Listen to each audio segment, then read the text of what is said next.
In today's video, I'm going to show you exactly how to play a video in OBS Studio step by step, even if you're a complete beginner.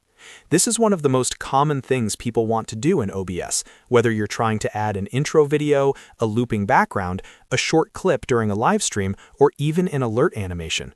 By the end of this tutorial, you'll know exactly how to add a video, control how it plays, and make sure it behaves the way you want inside your scenes. If this tutorial helps you out, make sure to hit the like button and subscribe to the channel for more OBS and streaming tutorials. All right, let's jump right in. First, make sure you have OBS Studio open and running. You should already be on the main OBS interface where you can see your Scenes panel, Sources panel, Audio Mixer, and Controls. The method we're using here works on Windows, Mac, and Linux, so no matter which platform you're on, you can follow along.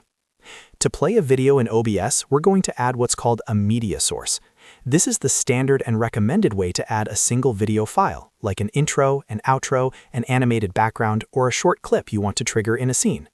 Start by looking at the Sources dock at the bottom of OBS.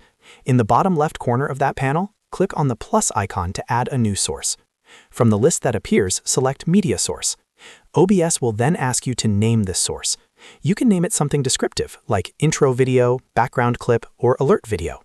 Giving your sources clear names really helps later when your scenes get more complex. Once you've named it, click OK. Now you'll see the Media Source Settings window. This is where you tell OBS which video file to play and how it should behave. First, click the Browse button next to the Local File option. This will open your File Explorer. Navigate to the folder on your computer where your video is stored. Select the video file and click Open. As soon as you do this, OBS will load the video into the source. Next, let's go over the most important settings you need to understand. The first one is Loop. If you check the Loop option, OBS will continuously replay the video from the beginning once it reaches the end. This is perfect for background videos, animated overlays, or looping visuals during a stream.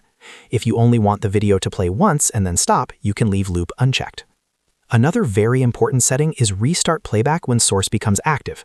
When this option is checked, the video will start from the beginning every time you switch to the scene that contains this media source. This is extremely useful for intro videos or transition clips because it guarantees the video always plays from the start instead of resuming halfway through. In most cases, I recommend enabling this option. You may also notice additional settings like Use Hardware Decoding or Close File when inactive. For most users, you can leave these at their default values. OBS handles video playback very well out of the box, so you usually don't need to change anything else here. Once you're happy with your settings, click OK. Your video will now appear in the OBS preview window. If you don't see it right away, make sure the media source is visible in the sources list and that it's positioned correctly in the preview. You can click and drag the red bounding box to resize the video, or right-click the preview, go to Transform, and choose Fit to Screen if you want it to fill the entire canvas. At this point, your video is fully playable in OBS. If you're recording, it will play in your recording. If you're streaming, your viewers will see it exactly as it appears in the preview. You can also stack this media source with other sources, like images, text, or webcams, to build more advanced scenes. And that's really all there is to it. You've successfully added and played a video in OBS Studio using a media source. This simple technique unlocks a lot of creative possibilities for your streams and recordings. If this video helped you, don't forget to hit the like button and subscribe for more easy-to-follow OBS tutorials. Thanks for watching, and I'll see you in the next one.